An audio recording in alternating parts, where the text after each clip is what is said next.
Aries, this is your October forecast, and wow, do we have a big shaking and waking experience with the planets now starting to bump forward, okay?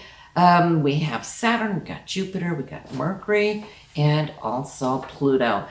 That will just open up doors for you that you might have felt had been moving a little slowly. Your Jupiter has kind of been resting up. Jupiter expands everything, right? So if you haven't felt that expansion over summer, then you know why.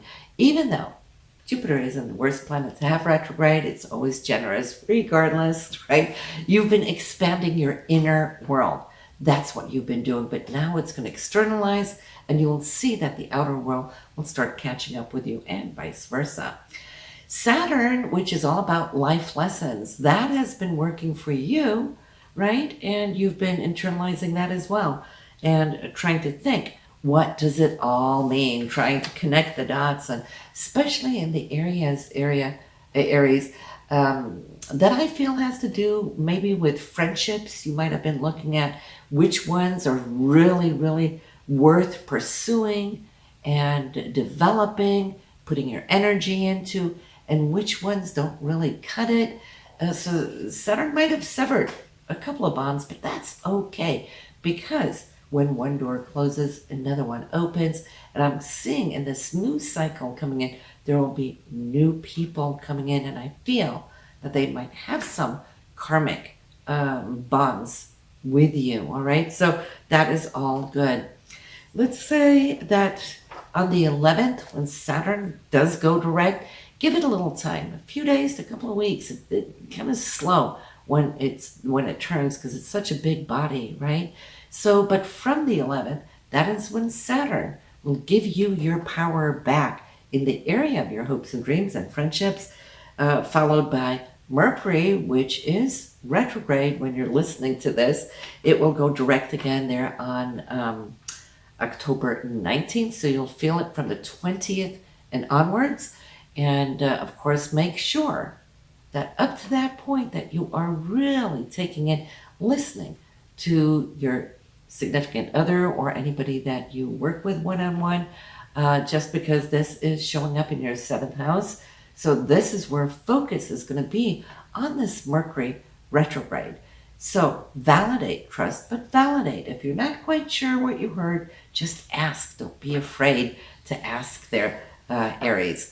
And then we have the sun, we got the new moon, we got Mars also in the 7th house. Focus on relationship.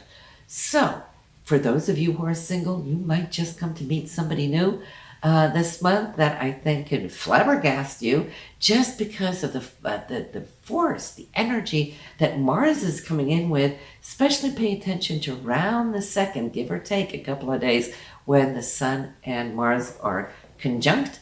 And in that, you will just feel this boost of, you're always an initiator because you're Aries, but you will feel that because this is your ruler, that there's even more so to an extent here in October.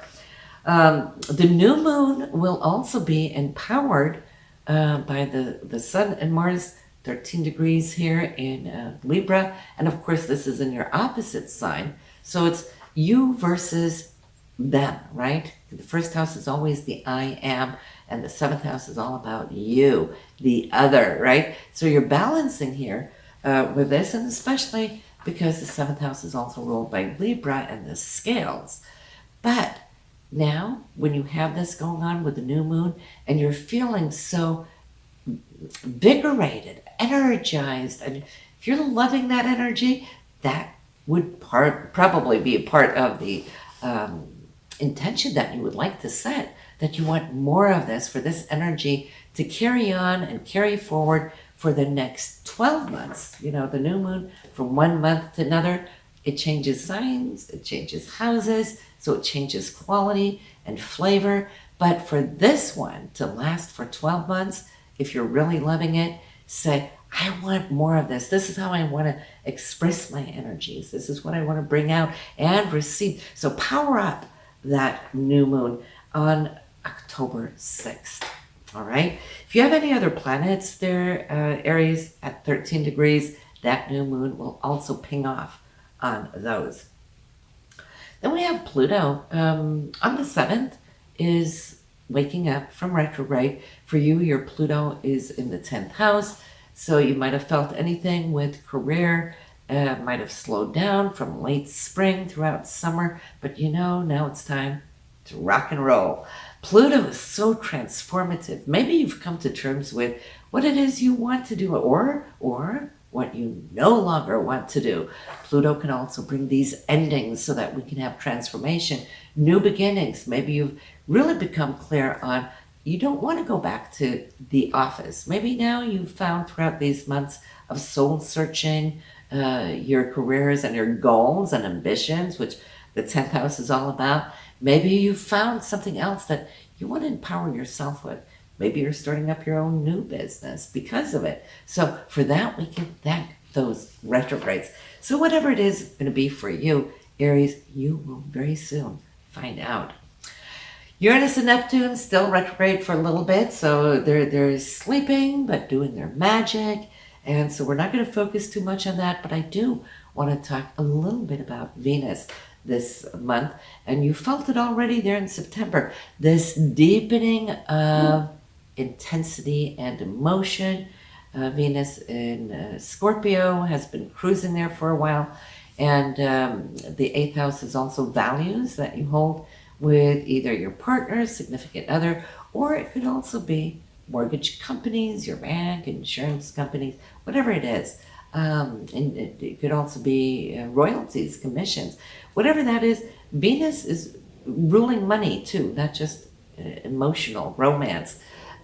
So you're looking into how can you cut corners. Maybe you've been looking into what you have on your account set up as auto pay, say for apps that you no longer use and it's still bleeding and dripping out in the background. Maybe you've eliminated, cut back on that, or consolidated a couple of credit cards so you have more money flow coming in the oncoming months until next year, same time. When Venus comes back to this area, it's time to reset. You'll be happy if you just give yourself a little time to focus on it. So that's for short and skinny. Listen, Aries, I will see you next month. Always good to see you, and take care now.